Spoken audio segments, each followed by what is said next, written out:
Welcome to Side Roads. I'm Carlos, and this is the all-new 2025 Nissan Kicks SR.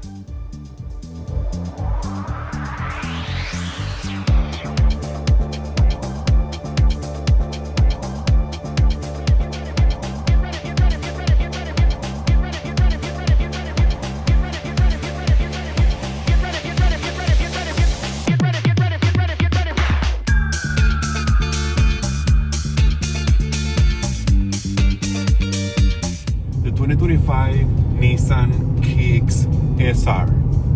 We already drove for the channel the Nissan Kicks. You can watch that video, please.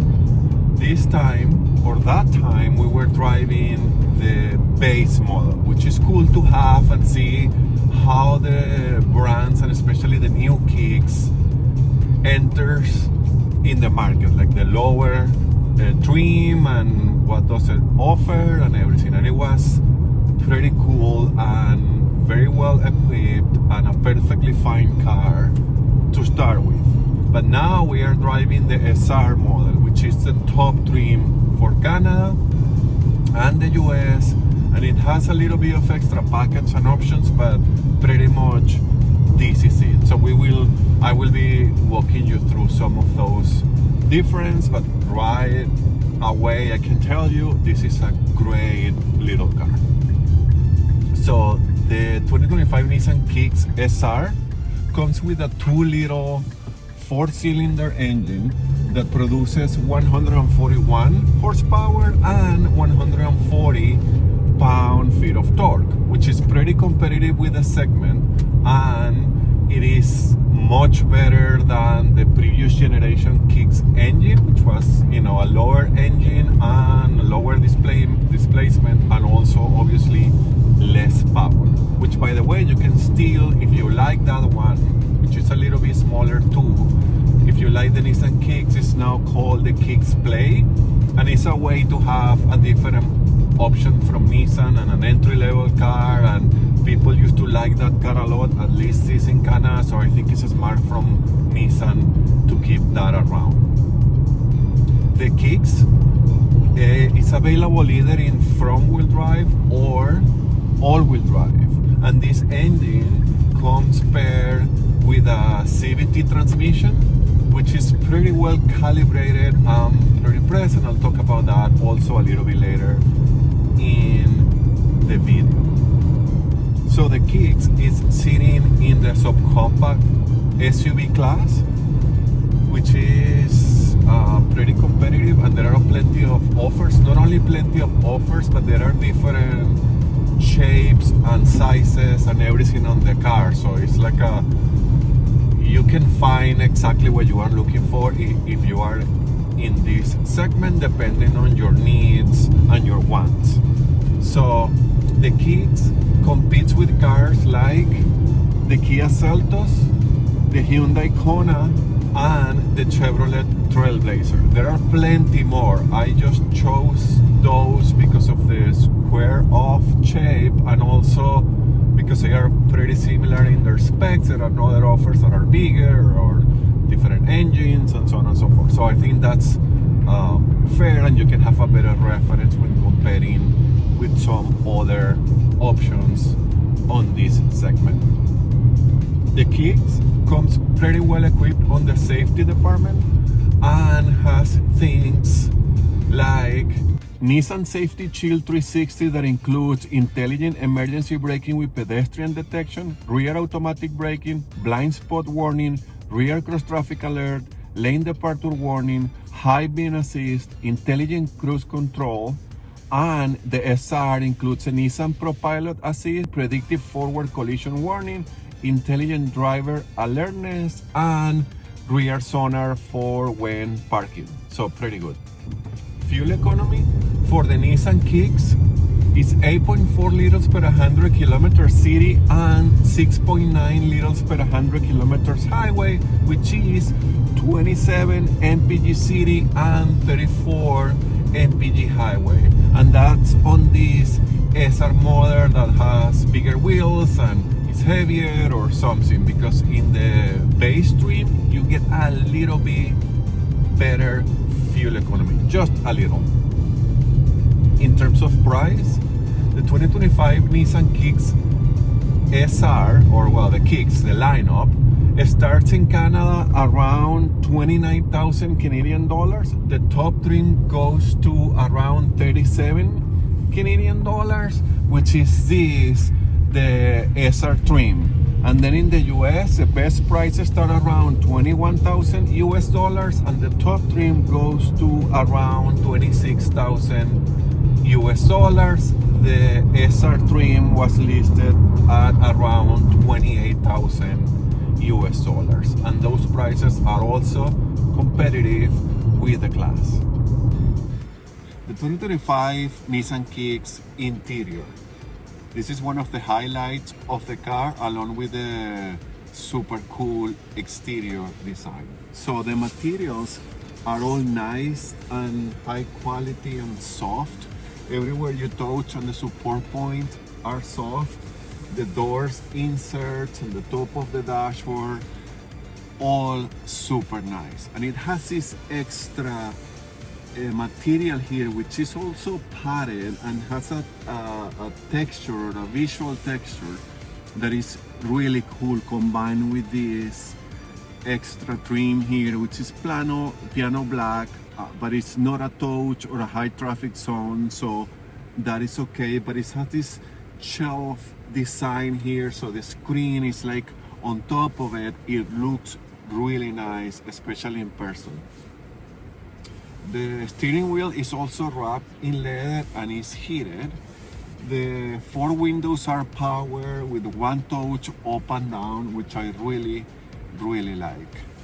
The seats are super comfortable and have this Nissan zero gravity technology, which makes them, known by the comfort. And I have driven plenty of Nissans by now, and they are all super comfortable. But also the design is really cool on this SR trim. So it has red and somehow silver contrast stitching, and have this fabric insert with red accents too, and this little design or extra insert here. And the headrest comes with the Bose Personal Plus. It's part of the 10-speaker sound system, so that's really cool, and they are super cool looking. So it comes with a dual 12.3 inches digital screens. One is for the entertainment system, and it's pretty clear and high definition and easy to use and really cool looking. And the icons are big, and you can configure the way that this looks and the items and the icons that you want to see mostly on the screen, so that's pretty cool. Comes with Apple CarPlay and Android Auto, both wireless. And the other 12.3 inches display is a gauge cluster, which is of course all digital and have all the design is cooler. These are also really clear, and there is not a lot of information in the center that you can also configure and change and decide what exactly you want to be told by the car. And all the messages from the car comes in here, the doors and the safety alarms and all that comes here. So it's really cool looking, and it have a simple muted design too, or option on the view, which is pretty much the speed and the position on the driving. So it's really cool. You have the options to see either or, and it's pretty good for the class and the segment as well. We have a volume knob here and a specific button for the camera, which is pretty handy, so you don't only rely on the position on your driving. There is tuning and buttons here too. And the air conditioning controls is this haptic feeling thing. It's half digital, half physical buttons, but it's okay. It's pretty easy to use, and they are pretty responsive, and they look great. This portion here also have contrast stitching, and it's like a leather red wrap, so it is nice. We have a panoramic sunroof here that for the size of the car is really cool. It brings a lot of light to the cabin. We have a wireless charging, electronic parking brake, your start stop switch or button here. There is a regular shifter, which I really appreciate, and there are two pretty decent cup holders here. The center console is on the small size, but you know, this is a small car, and the glove box is huge for the size of the car. So I fit behind myself based on my driving position, and my knees are clear and I have a space enough for my height. There is armrest there with two cup holders and two USB-C charging ports. The seats are foldable 40/60, and the trunk seems to be pretty good size, practical and useful on my eyes at least. Pretty good. So how is to drive the Nissan Kicks 2025 in this SR version? It's great as I mentioned in the previous videos, and as I remember, and because this is fully equipped and some extra amenities that makes it even nicer. So let me start with the engine and the acceleration.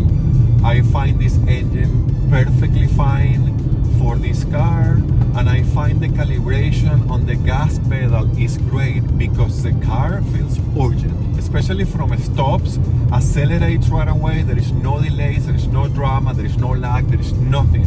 So it feels peppy and agile and immediate. I like that, and I have to give credit to this CVT transmission, because combined with this engine is working perfectly fine with no issues. And in fact, this CVT simulates shifting, so it feels like a regular automatic. Even in the highway, when you floor it, the car feels like it's downshifting, so it's pretty natural and normal feeling, and I like that.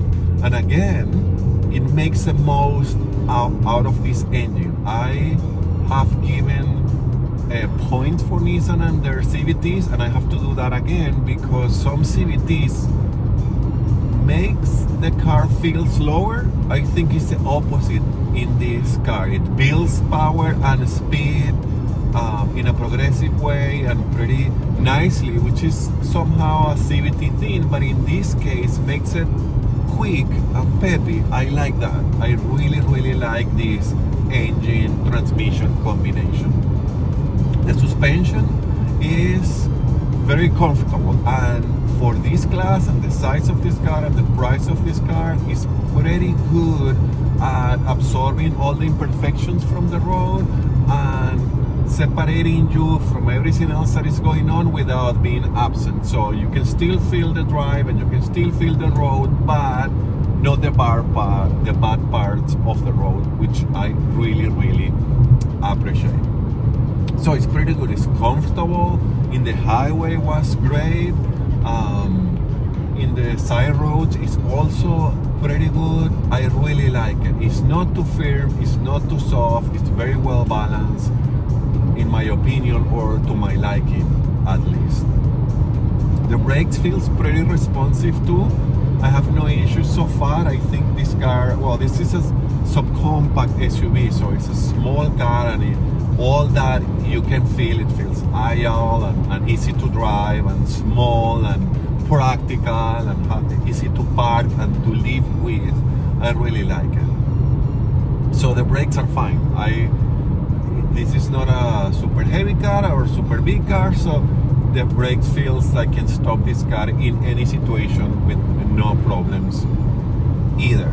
Visibility is great because the windows are big and the back window is big too. I can see it perfectly fine. The side mirrors I find big too, especially for the size of this car. There is a blind spot on the C or D pillar there, which is typical for this type of cars with this SUV shape that have, you know, square off back end. So it's fine, but you have blind spot monitoring system, and as I said, the windows and everything are big. And this particular SR model comes with 360 monitor view mirror or view screen or something, a 360 camera, and it's good, so you can, that will help you in any case where you need a little bit of extra help or visibility. So it's good. The steering is also pretty balanced, I would say. It's not too soft, it's not too firm, so I like it. It makes the car pretty easy to drive, but it's also pretty direct. It takes corners really nicely, and it turns the car in a sporty way, I would say. The whole car has a little bit of a sporty vibe. It's not the sportiest SUV, but again, maybe also because of the dimensions of the car and the glass, but it feels pretty responsive overall, and I like that. You will feel absolutely safe driving this car as I do right now, and the car is pretty predictable, and it does exactly what you want the car to do, which I really appreciate, and everybody will feel pretty easy. I find this car super easy to drive. It's pretty straightforward. You just have to go, and it's for some reason a pretty modern and up-to-date car, but also old school in the driving department, and I like that. Cars are becoming weird with all the technology and all this stuff. This one feels with everything that you need in today's age in terms of cars and technology and everything, but at the same time, the cars that we are all used to drive, the old school car, and I find that pretty attractive to me as a driver, at least, and a potential owner. So I like this car. So overall, what do I think? This is great. It's a great car, drives great, it's pretty practical, it's beautiful, super good looking. The design is edgy without going crazy. It's unique, it's recognizable.